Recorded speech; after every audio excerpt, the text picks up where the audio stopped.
kesalahan saya yang terbesar selama ini. Salah saya yang selalu membayang-bayangkan hidup ini.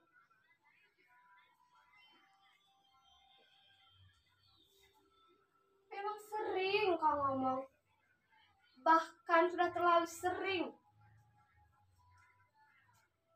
Dek Prita, hidup ini bukan untuk dibayang-bayangkan. Hidup ini bukan untuk diimpikan. Hidup ini untuk dirasakan, untuk dinikmati, dilihat dengan mata, dan didengar dengan telinga. Saya tahu, Mas. Tapi itu urusan pribadi saya. Memang sering kau ngomong. Tapi kau tidak berhak menghalangi saya untuk mengenangkan atau melakukan sesuatu. Dan kau juga tidak berhak menghalangi saya mengenangkan bekas pacar saya. Kau pun tidak berhak menghalangi saya mengenangkan si Benny Brewok itu. Betul, saudara-saudara. Itu hak tiap-tiap orang, hak asasi manusia. Dan saudara-saudara pun tidak berhak menghalangi dunia sunyi seseorang. Dan apakah bisa? Itu rahasia.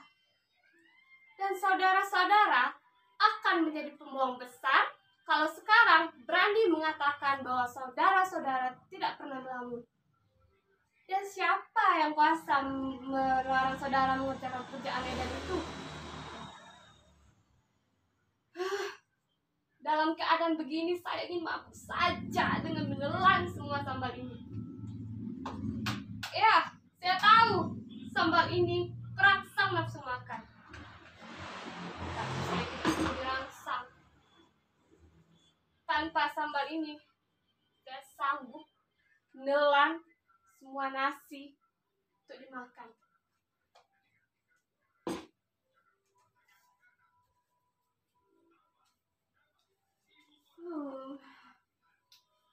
Nasib, ya nasib. Di setiap siangnya panas di meja ini, selalu ada makanan yang panas. Itu bukan lagi perangsang, benar-benar lauk untuk makan. Tiap hari, tidak. Tiap saat pun tidak. Dan apakah bukan berarti saya menuntaskan alkohol berbotol-botol sepanjang hidup. Ini penipuan mentah-mentah namanya. Dulu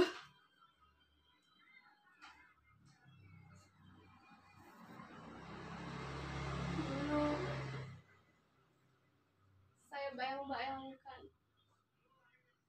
betapa bahagianya hidup saya.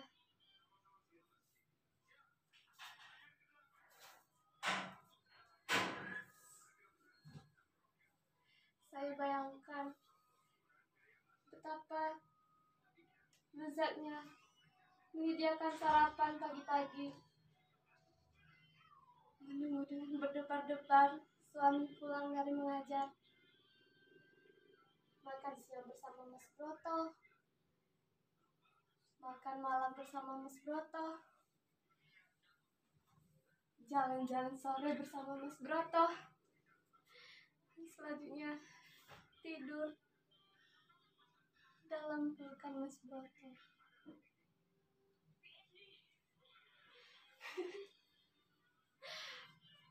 Alangkah menggelikan waktu pertama Mas Broto menyatakan cintanya pada saya. Saya ingat betul waktu itu di pasar malam, di tengah keramaian, kok sempat-sempatnya dia menyatakan cintanya. Dengan tubuh yang bergetar, dikatakannya, "Jeng, Yang pertama cuma itu, karena ia lalu menelan ludahnya. Lalu kami melanjutkan perjalanan hingga kami sampai di dekat tontonan topeng monyet. Kemudian ia melanjutkan perkataannya dengan tubuh yang gemetar seperti penderita malaria. Dia berkata, "Jen, kau manis sekali." Urat leherku terasa sudah tidak normal lagi. Lalu saya mencoba menggodanya. Apa iya? Dia lalu tambah gemetar. Jelas sekali terdengar bunyi nafasnya.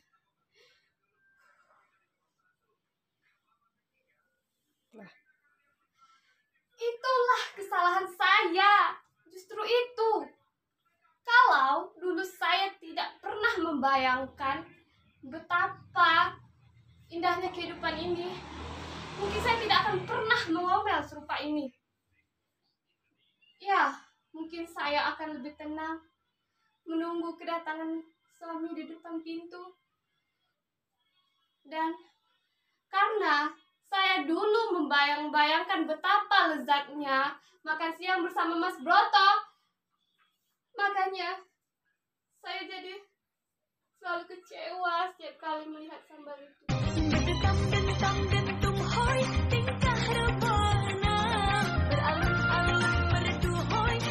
Nah, mati radio itu.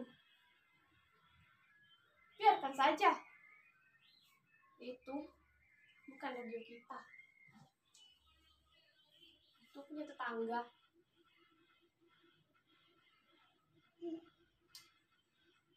Apalagi radio. Sempat membeli pakaian yang bagus saja, sudah alhamdulillah. Karena sebenarnya Mas Broto itu bisa membeli radio. Tapi karena ia pengecut yang sukar untuk dimaafkan, makanya dia tidak sanggup membeli radio. Kalian mengajar di SMP partikular kalau sore. Suatu ketika ada seorang juragan datang ke rumah. Kalian pasti tahu apa latar belakang seorang juragan datang ke rumah seorang guru. Juragan itu punya seorang anak yang anaknya kelakuannya seperti setan. Ya, anak itu memang setan. Di tengah-tengah kelas, ia bermain kartu bersama teman-temannya. Nah, itulah maksud dari juragan itu datang kemari karena ingin meminta bantuan suami saya untuk membantu anaknya naik kelas. Sudah umum. Pastinya juragan itu membawa amplop. Tapi karena suami saya yang pengecut, yang bodoh seperti kerbau, ia menolak amplop itu. Sementara ia berjanji untuk bisa membantu anak itu naik kelas. Sungguh-sungguh tidak bisa diampuni.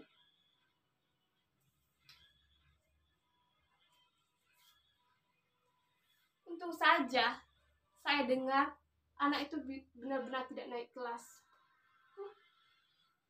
Syukurin.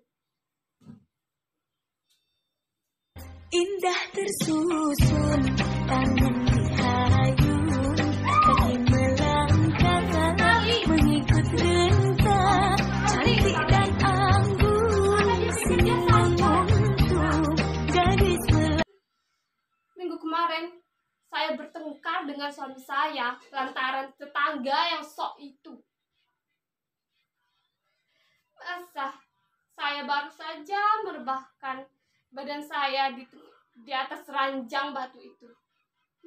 Ya, saya menyebutnya ranjang batu karena memang sudah buruk.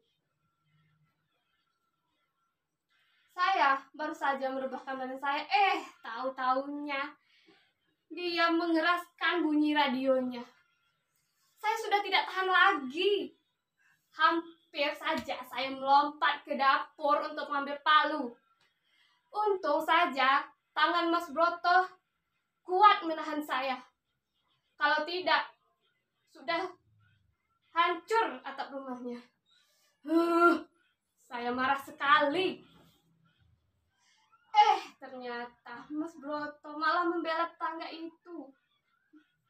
Kalian tahu apa yang dikatakan suami saya? Jeng, sabar Jeng, sabar. Sabar apa? Kata saya. Sabar Jeng, kalau kau terus-terus begini, kita tidak akan punya tetangga.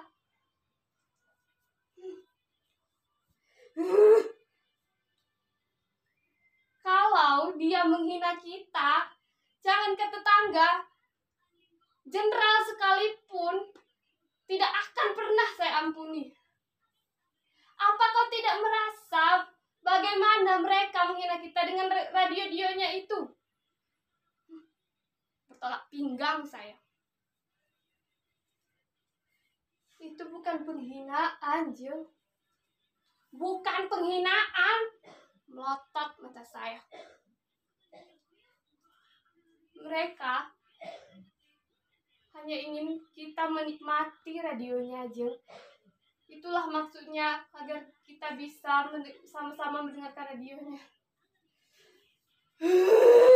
Saya geram sekali. Sampai-sampai saya mengunyah jari tangan saya sampai hampir putus. Lalu saya berteriak lebih keras. Batu kau. Kau memang batu. Kau tak punya perasaan, tak bisa diampuni. Apa kau tidak merasa bagaimana mereka menghina kita dengan baju-baju barunya itu, dengan perhiasannya? Bahkan saat mereka membeli gigi emas saja, dia selalu bertengger di atas jendela. Dia selalu tersenyum-senyum. Dan sampai akhirnya saya menangis karena suami saya selalu saja membela dia. Dan kalian tahu apa yang dilakukan suami saya? Saya melirik suami saya. Ternyata dia sudah mendengkur.